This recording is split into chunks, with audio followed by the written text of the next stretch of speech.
Assalamualaikum warahmatullahi wabarakatuh. Hobbit adalah makhluk fiksi yang diciptakan oleh penulis Inggris dengan nama J.R.R. Tolkien. Mereka pertama kali muncul dalam novel The Hobbit pada tahun 1937 dan kemudian dalam seri The Lord of the Rings. Hobbit memiliki tubuh yang lebih pendek dari manusia biasa. Rata-rata tingginya hanya sekitar 1,2 meter. Mereka juga memiliki kaki yang panjang dan tebal, telapak kaki yang keras dan berambut. Karakteristik fisik ini memungkinkan mereka untuk hidup dengan nyaman di rumah-rumah berlubang di tanah yang dikenal sebagai rumah Hobbit di Shire. Hobbit sangat menyukai makanan, terutama makanan lezat seperti kue dan daging. Mereka juga dikenal sebagai pengrajin yang terampil, terutama dalam pembuatan cerutu dan peralatan dapur seperti panci dan wajan. Selain itu, Hobbit dikenal karena kemampuan mereka dalam mempertahankan keberadaan mereka dari kekuatan jahat. Mereka terlibat dalam berbagai petualangan, termasuk memperjuangkan hak mereka di dunia di tengah melawan Sauron, sang penakluk kegelapan. Hobbit adalah makhluk yang ramah dan baik hati. Meskipun mereka cenderung sedikit pendiam dan suka hidup dalam keheningan, mereka juga memiliki budaya yang unik dan tradisi yang kaya, seperti festival belanak yang diadakan setiap 7 tahun sekali di Shire. Secara keseluruhan, makhluk Hobbit atau manusia Hobbit adalah makhluk fiksi yang menarik dan terkenal di seluruh dunia, terutama di kalangan penggemar fiksi fantasi. Nah, bagaimana dengan yang menemukannya di Indonesia, Aceh atau Flores? Tidak ada bukti ilmiah yang mendukung keberadaan manusia Hobbit di Indonesia, baik di Aceh maupun di Flores. Namun, terdapat penemuan fosil manusia yang relatif kecil pada tahun 2003 di liang buah Flores yang diberi nama Homo florensiensis atau manusia Flores.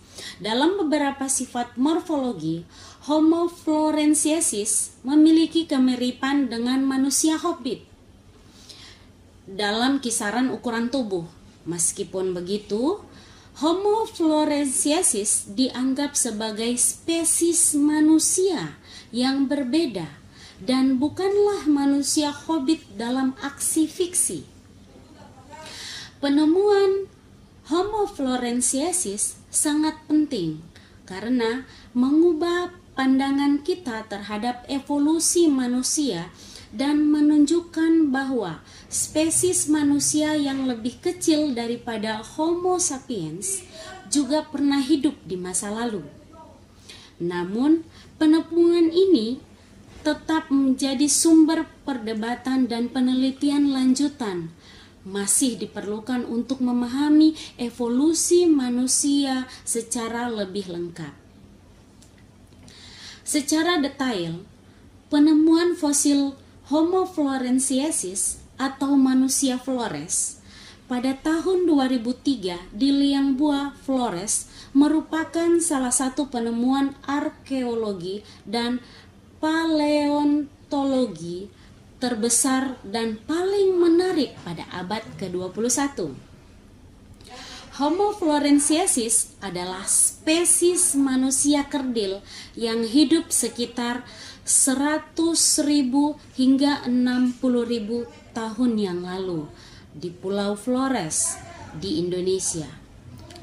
Spesies manusia ini memiliki tubuh yang sangat kecil dengan tinggi rata-rata sekitar 1 meter dan berat rata-rata sekitar 25 sampai 30 kg. Kepalanya juga relatif kecil dan otaknya berukuran sekitar sepertiga dari ukuran otak manusia modern. Banyak ilmuwan percaya bahwa Homo floresiensis merupakan keturunan Homo erectus yang tinggal di Pulau Flores dan mengalami fenomena dergisme insular, yaitu pengecilan tubuh yang terjadi pada hewan dan manusia yang terisolasi di pulau kecil selama jutaan tahun. Namun, pandangan ini masih menjadi sumber perdebatan dan penelitian lanjutan. Masih diperlukan untuk memahami asal-usul spesies ini dengan lebih baik. Penemuan Homo floresiensis sangat penting karena mengubah pandangan kita tentang evolusi manusia. Sebelum penemuan ini, para ilmuwan percaya bahwa manusia modern adalah satu-satunya spesies manusia yang selamat dari evolusi manusia. Namun, penemuan ini menunjukkan bahwa spesies manusia yang lebih kecil daripada Homo sapiens juga pernah hidup di masa lalu. Sekali lagi, meskipun penemuan Homo floresiensis memiliki kemiripan dengan karakteristik fisik manusia hobbit dalam kisaran ukuran tubuh, namun manusia hobbit adalah makhluk fiksi yang diciptakan oleh penulis J.R.R. Tolkien. Oleh karena itu, tidak ada bukti ilmiah yang mendukung keberadaan manusia hobbit di dunia nyata. Untuk itu, untuk wilayah belahan dunia lain, tidak ada spesies manusia yang secara spesifik disebut sebagai manusia hobbit di dunia nyata atau dalam penemuan arkeologi dan paleontologi. Namun, ada beberapa spesies manusia kerdil yang telah ditemukan di beberapa wilayah dunia seperti Homo floresiensis di Indonesia dan Homo luzonensis di Filipina. Selain itu, terdapat spesies manusia kecil lainnya seperti Homo naledi di Afrika Selatan dan Denisova hominin di Siberia, Rusia. Namun, kebanyakan spesies manusia ini memiliki karakteristik morfologi dan evolusi yang unik. Selain itu, terdapat spesies manusia kecil lainnya seperti Homo naledi di Afrika Selatan dan Denisova hominin di Siberia, Rusia. Namun kebanyakan spesies manusia ini memiliki karakteristik morfologi dan evolusi yang unik, berbeda satu sama lain. Penemuan spesies manusia kerdil seperti Homo floresiensis dan Homo luzonensis ini sangat penting karena dapat membantu kita memahami evolusi manusia dan variasi manusia yang pernah ada di masa lalu. Penemuan spesies manusia kerdil sangat langka dan hanya terjadi dalam jumlah yang sangat terbatas. Dalam sejarah penemuan fosil manusia, hanya beberapa spesies manusia kerdil yang berhasil ditemukan, yaitu Homo floresiensis ditemukan di Liang Bua, Flores, Indonesia pada tahun 2003. Homo luzonensis ditemukan di Pulau Luzon, Filipina pada tahun 2019. Homo naledi ditemukan di gua-gua di Afrika Selatan pada tahun 2013 dan 2015. Denisova hominin ditemukan di gua Siberia, Rusia pada tahun 2010. Kebanyakan spesies manusia kerdil ini ditemukan di daerah yang terisolasi dan sulit dijangkau, seperti pulau-pulau terpencil atau gua yang tersembunyi. Oleh karena itu, penemuan fosil manusia kerdil seperti Homo floresiensis, Homo luzonensis dan Homo nadeli merupakan penemuan yang sangat penting dan menarik dalam sejarah penemuan evolusi manusia. Namun, karena spesies manusia kerdil sangat langka, penelitian lanjutan manusia diperlukan untuk memahami asal-usul dan evolusi manusia kerdil secara lebih lengkap. Penemuan spesies manusia kerdil seperti Homo floresiensis, Homo luzonensis, dan Homo nadeli sangat penting karena memberikan informasi penting tentang variasi manusia yang pernah ada di masa lalu. Berikut beberapa alasan mengapa penemuan spesies manusia kerdil tersebut sangat penting. Membantu memahami evolusi manusia, penemuan spesies manusia kerdil dapat membantu para ilmuwan memahami evolusi manusia dengan lebih baik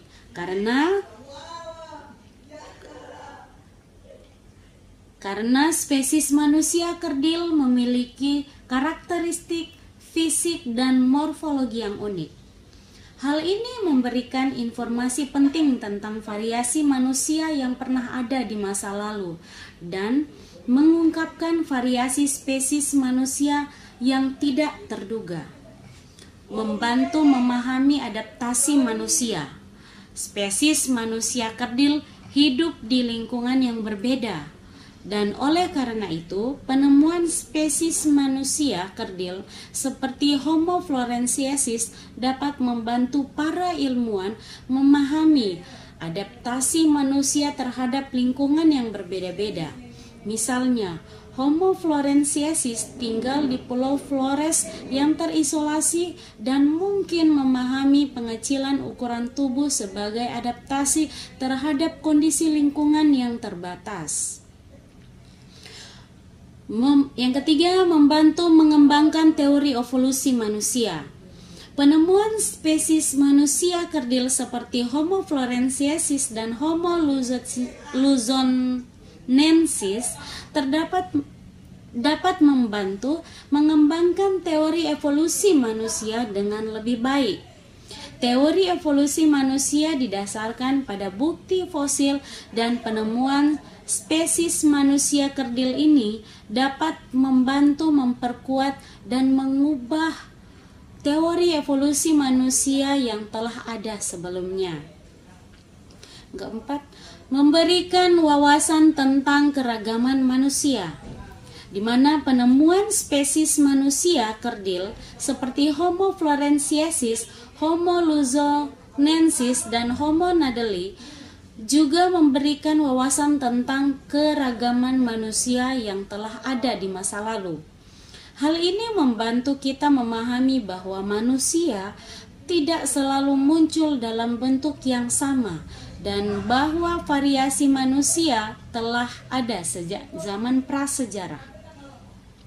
Secara keseluruhan, penemuan spesies manusia kerdil seperti Homo floresiensis, Homo luzonensis, dan Homo nadeli sangat penting karena memberikan informasi penting tentang variasi manusia yang pernah ada di masa lalu dan membantu para ilmuwan memahami evolusi manusia dengan baik. Spesies manusia kerdil yang telah ditemukan memiliki tinggi tubuh jauh lebih rendah dibandingkan dengan manusia modern. Berikut adalah rata-rata tinggi tubuh beberapa spesies manusia kerdil yang ditemukan. Homo floresiensis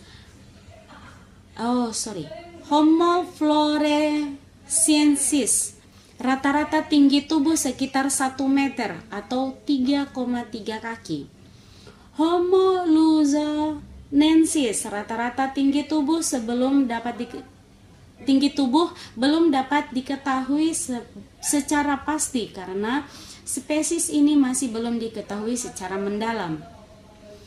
Homo nadeli rata-rata tinggi tubuh sekitar 1,5 meter atau 4,9 kaki. Perlu dicatat bahwa rata-rata tinggi tubuh manusia kerdil dapat bervariasi dalam populasi yang berbeda-beda dan dapat dipengaruhi oleh faktor lingkungan seperti kekurangan nutrisi, adanya penyakit tertentu, dan sebagainya. Meskipun tinggi tubuh manusia kerdil sangat rendah, mereka memiliki proporsi tubuh yang proporsional dan terlihat lebih seimbang dibandingkan dengan primata non-manusia lainnya yang berukuran kecil. Hal ini menunjukkan bahwa meskipun kecil ukurannya, spesies manusia kerdil masih memiliki kemampuan untuk bergerak dan beradaptasi dengan lingkungan sekitar. Ada kemungkinan bahwa beberapa spesies manusia kerdil seperti Homo floresiensis dan Homo luzonensis mengalami kelainan genetik atau mutasi yang mengakibatkan ukuran tubuh mereka menjadi sangat kecil. Namun perlu dicatat bahwa kelainan genetik yang menyebabkan seseorang memiliki tinggi badan yang sangat pendek pada manusia modern seperti dwarfisme atau nanisme bukanlah hal yang sama dengan kondisi yang ditemukan pada spesies manusia kerdil. Dwarfisme atau nanisme pada manusia modern biasanya disebabkan oleh mutasi genetik pada beberapa gen yang memengaruhi pertumbuhan tulang dan tubuh secara keseluruhan.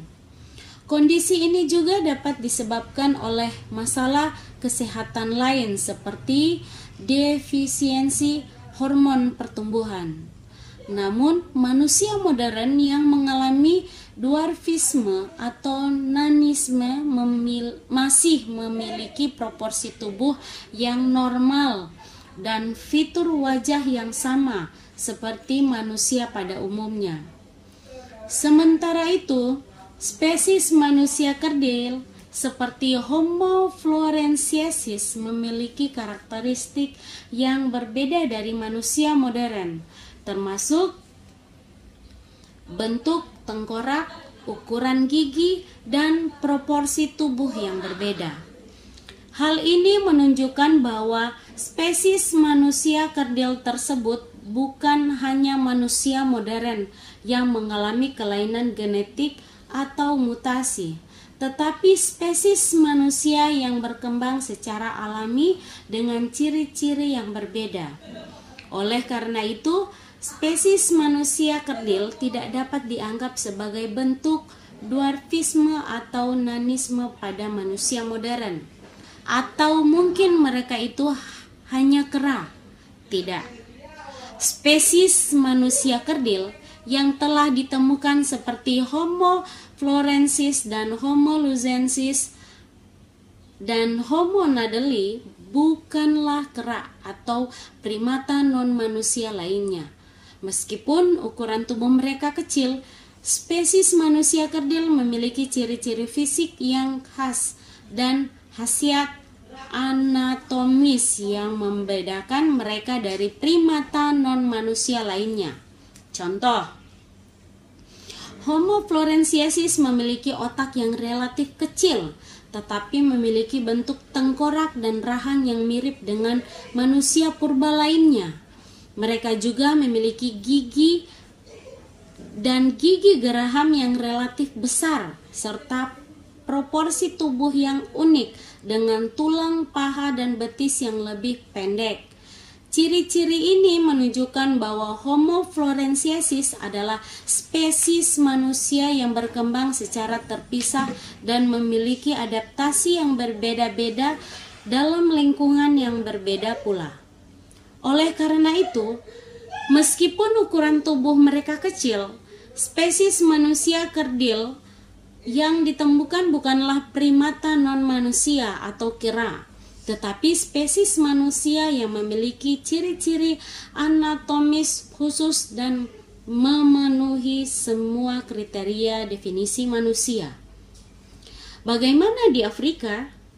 Di Afrika terdapat beberapa suku yang memiliki tinggi badan yang lebih pendek dibandingkan dengan rata-rata tinggi badan manusia global.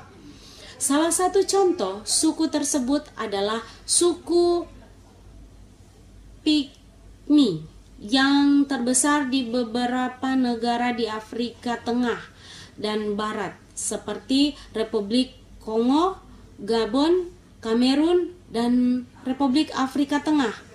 Tinggi badan rata-rata suku ini hanya sekitar 1,3 meter sampai 1,5 meter. Suku ini hidup sebagai peramu dan pengumpul makanan dan memiliki budaya yang unik dan berbeda dari suku-suku lain di Afrika. Mereka sering bermukim di hutan-hutan hujan dan memiliki pengetahuan mendalam tentang flora dan fauna di lingkungan mereka. Namun, kondisi sosial dan ekonomi suku ini kurang diakui dan kurang dihargai oleh masyarakat mayoritas di sekitarnya, yang mengakibatkan adanya ketidakadilan dan diskriminasi terhadap suku ini. Apakah ada lagi selain di Afrika? Ya, selain di Afrika terdapat juga beberapa suku di daerah lain di dunia.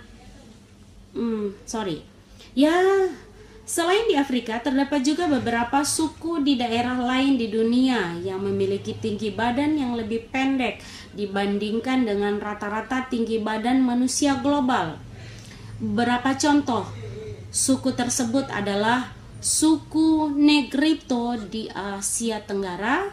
Suku Negrito ini tersebar di beberapa negara di Asia Tenggara seperti Filipina, Malaysia, Thailand. Tinggi badan rata-rata suku Negrito hanya sekitar 1,4 meter sampai 1,5 meter. Suku Aeta di Filipina. Suku Aeta merupakan bagian dari suku Negrito yang tinggal di Filipina. Tinggi badan rata-rata suku Aeta hanya sekitar 1,35 meter sampai 1,45 meter. Suku Kauaisun di Brazil. Suku Kauaisun merupakan suku pribumi yang tinggal di Amazon di Brazil. Tinggi badan rata-rata suku Kauaisun hanya sekitar 1,37 meter sampai 1,45 meter. Yang terakhir suku Onge di India. Suku Onge merupakan suku pribumi yang tinggal di Kepulauan Andaman di India. Tinggi badan rata-rata suku Onge hanya sekitar 1,5 meter. Namun perlu diingat bahwa tinggi badan bukanlah satu-satunya faktor yang membedakan suku-suku manusia.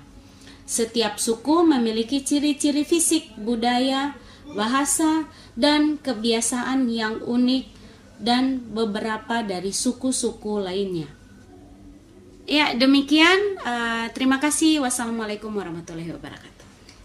See you, bye-bye.